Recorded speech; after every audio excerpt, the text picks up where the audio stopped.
Good morning, Tracy. Good morning, Anne. Good morning. It's another day, and today it's Books at Lunchtime again.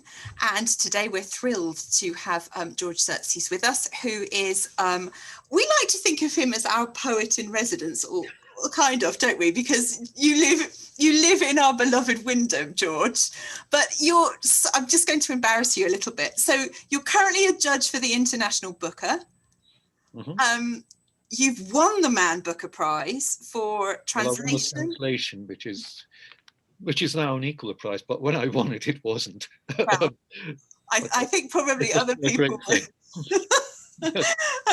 And you've won the T.S. Eliot Prize for your poetry collection, Real, and you've been shortlisted twice since. So you've got quite a few accolades under your belt. But what's your latest book? Because this is what we wanted to talk to you about this morning. Can you tell us a little bit about it? Okay, this is a book called A Photographer at 16. It is a book about my mother, who died in 1975, a very long time ago.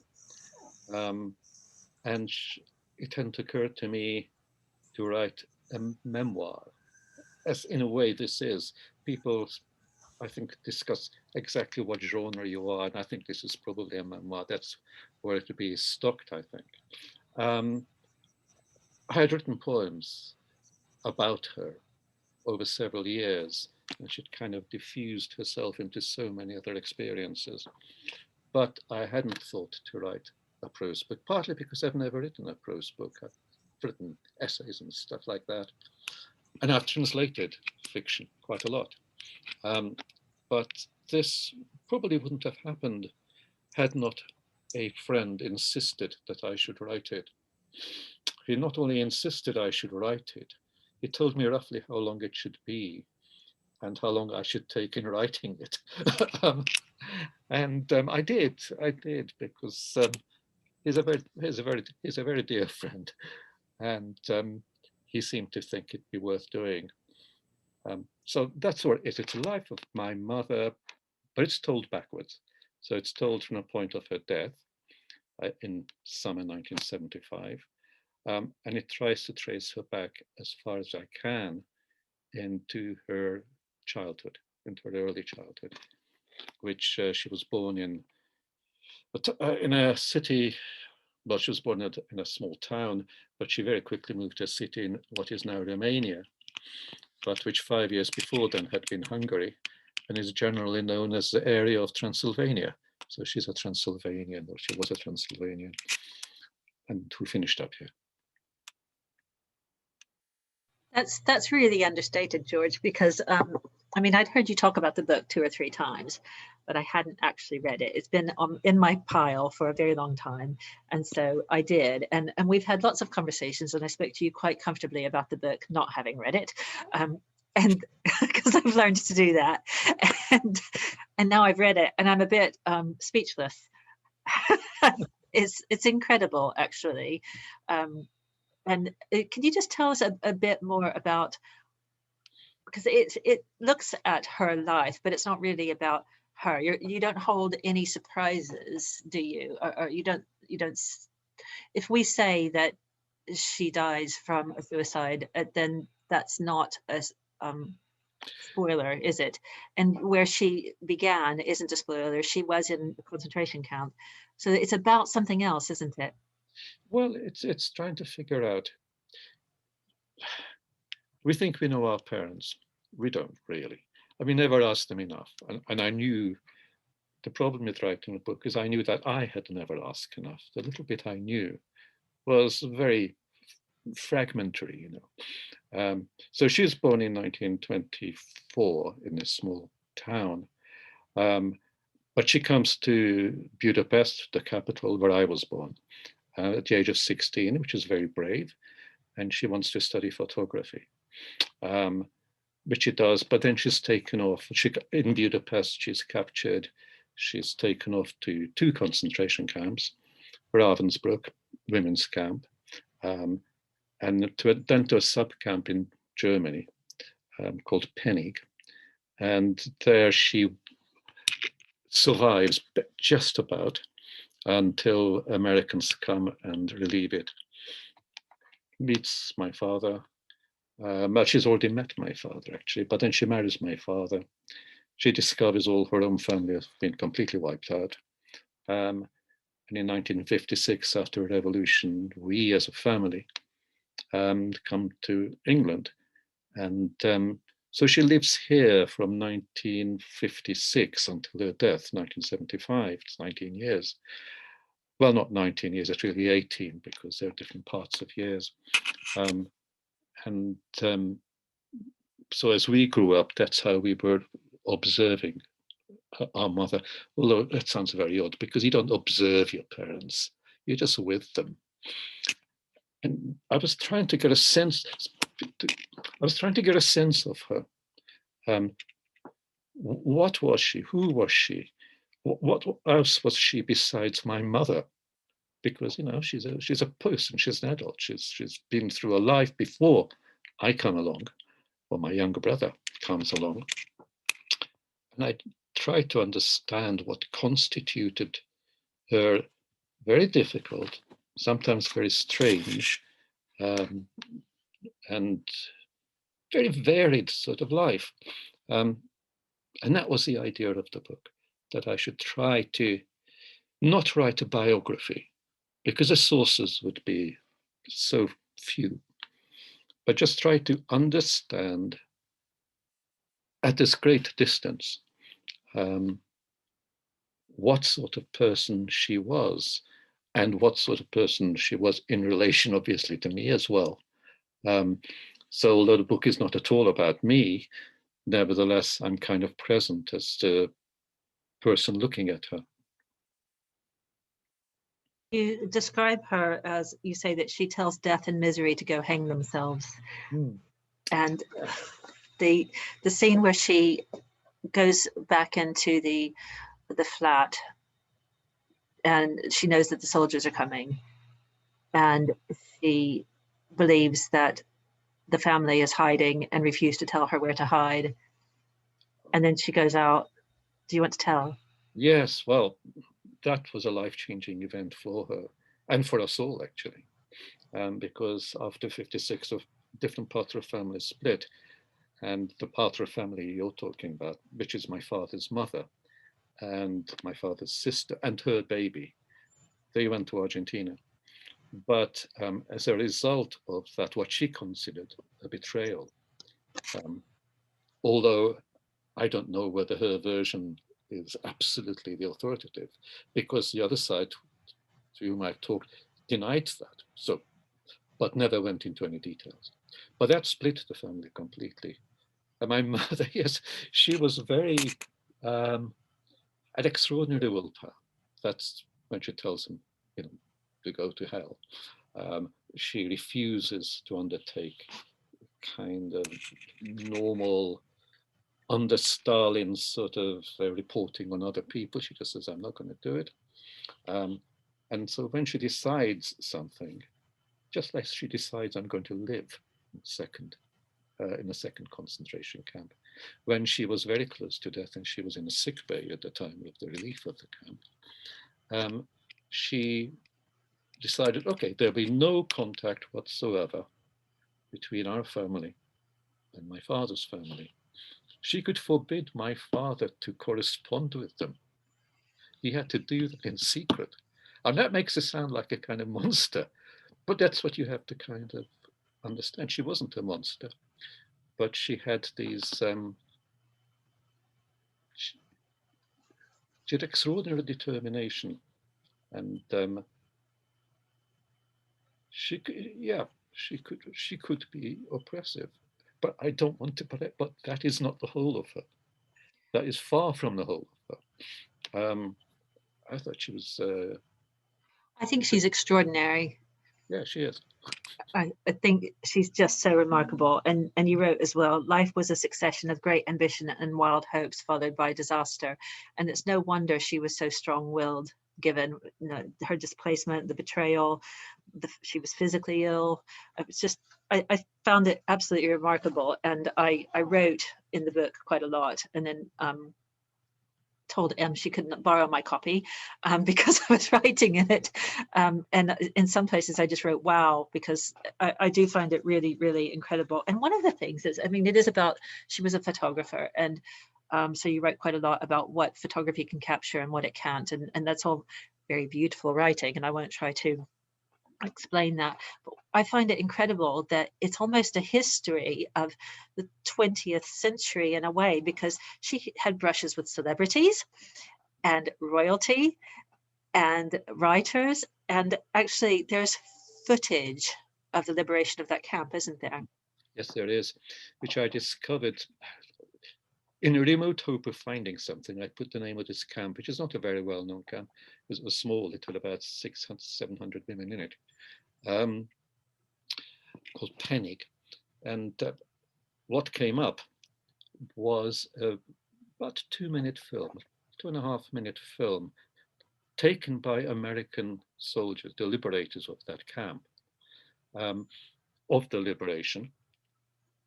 And what they find is a sick bay.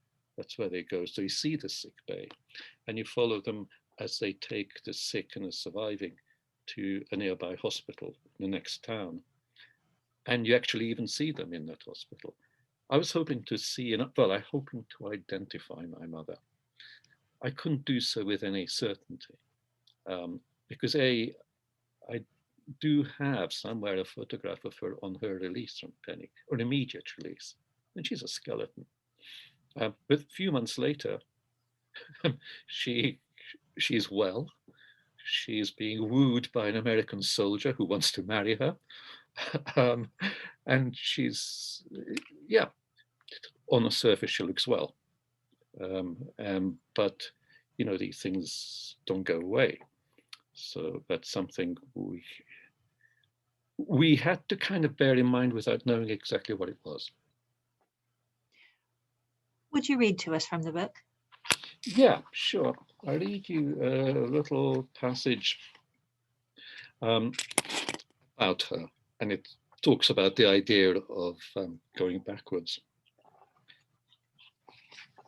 Telling the story backwards, I'm conscious of seeing and showing her as she was at the end of a process of which the beginning must remain a mystery to me. I can trace elements of madness and a furious desire for control, which sounds oppressive, and indeed it was in some respects, but it was as impulsively generous as it was jealous. She would have given those she loved anything at all. She took to people as abruptly as she froze them out. I have no wish to submit her to retrospective analysis. I want to report her presence and register it as it moved through life by moving back into her own past with her. I want to puzzle over it and admire it while being aghast at it. I don't want to be certain of anything. I don't want to come to conclusions. Shall I go in a little bit, or shall I leave it there? Please go on. Okay. But I can't help thinking her generosity flowed both outwards and inwards, that she wanted to present herself to herself as generous, because that understanding was vital to her, because impulsive generosity had to exist in the world, even if its immediate effects were sometimes oppressive.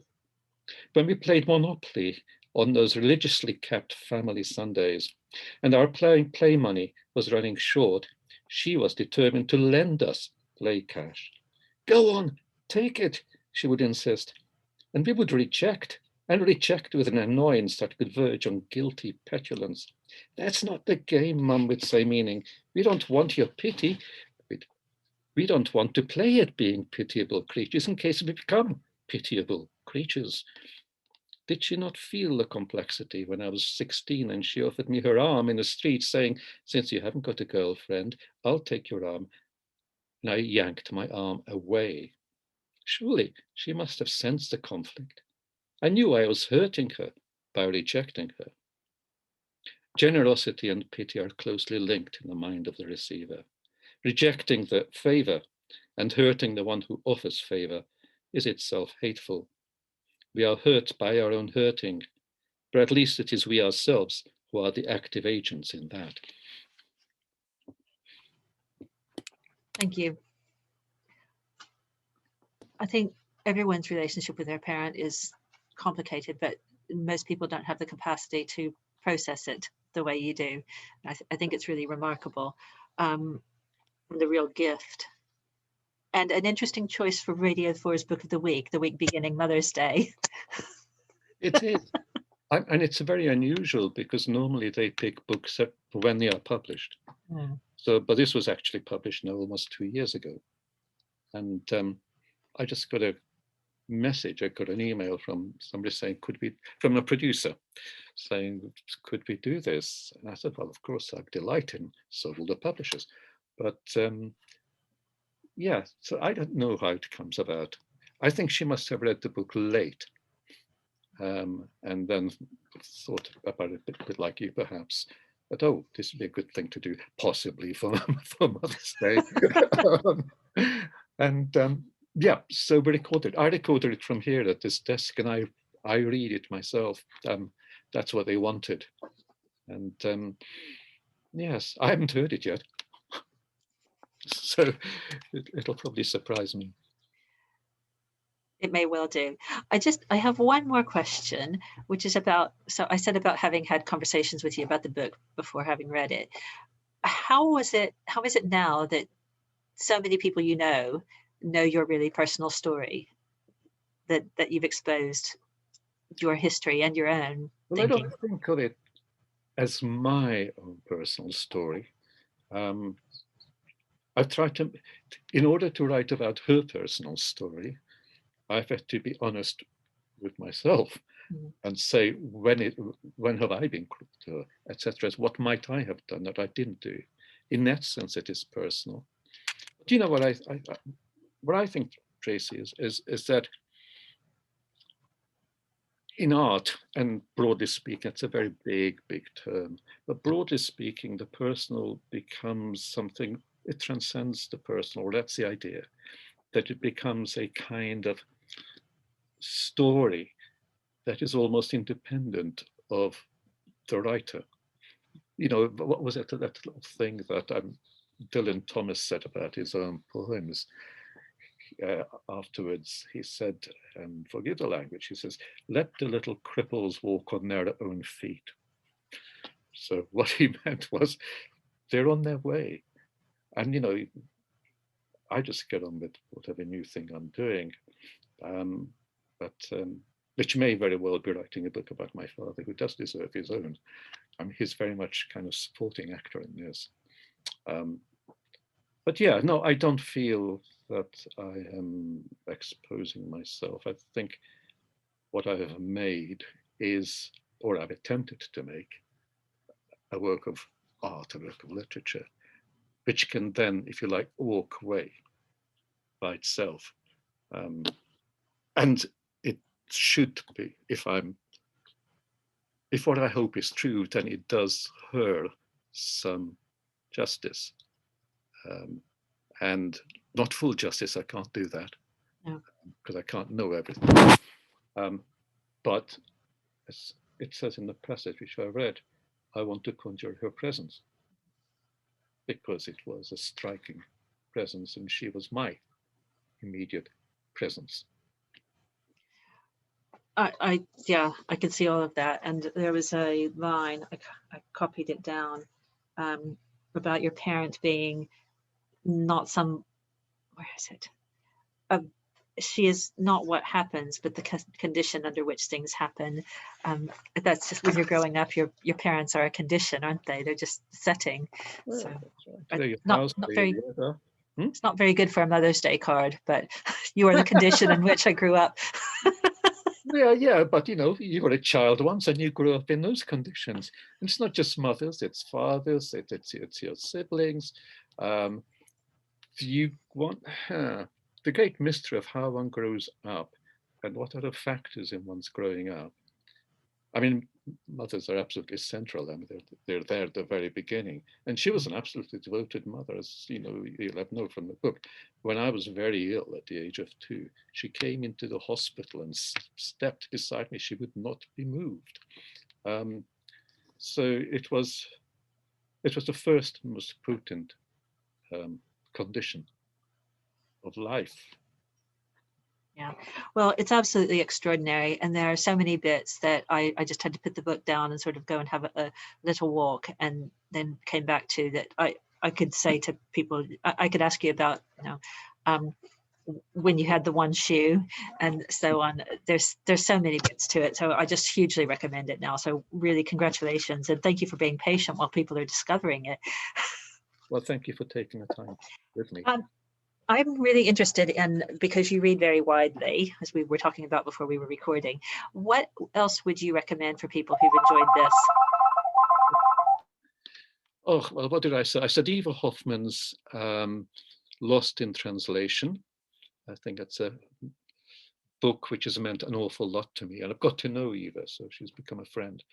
I suggested from the I haven't suggested anything which tries to do exactly the same. I suggested a book by Sarah Helm, If This Is a Woman, which is about, it's a deliberate response to If This Is a Man.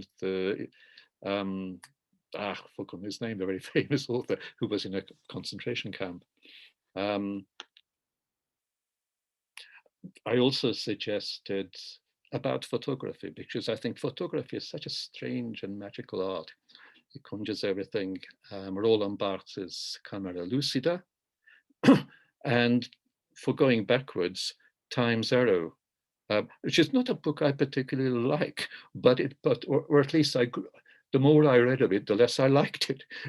but I thought it's a remarkable attempt to really do literally what I'm doing. Really, what I do is to go back in chunks. Within the chunks, there's a forward narrative, but he runs everything backwards, really, from the moment somebody enters a shop, the customer hands some goods to the person behind the counter, and the person behind the counter gives him money, because everything runs in reverse. So I think those are particularly good books.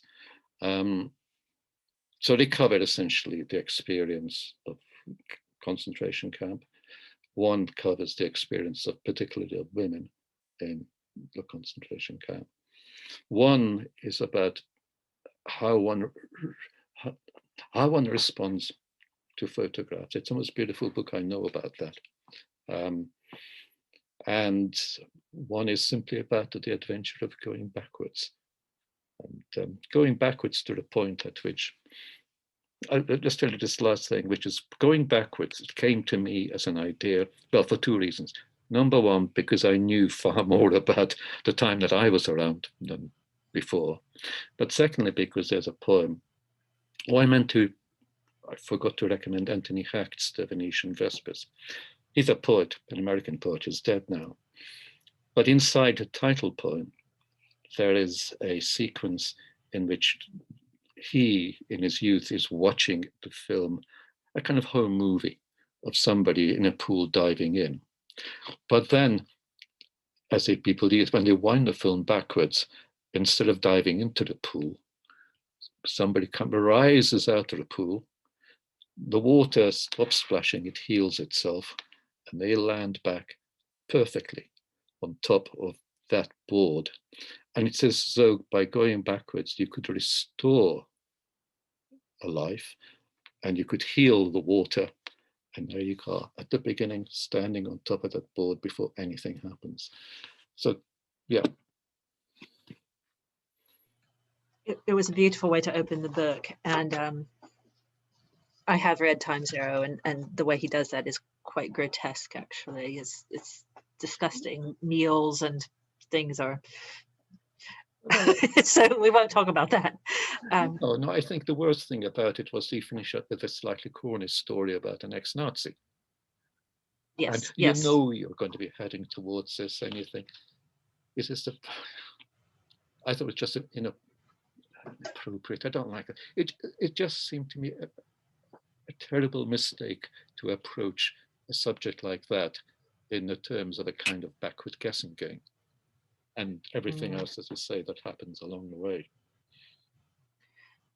Yes, but with my own admission, having talked to you without having read the book, one of the comments that I made at the time was, so it has a happy ending.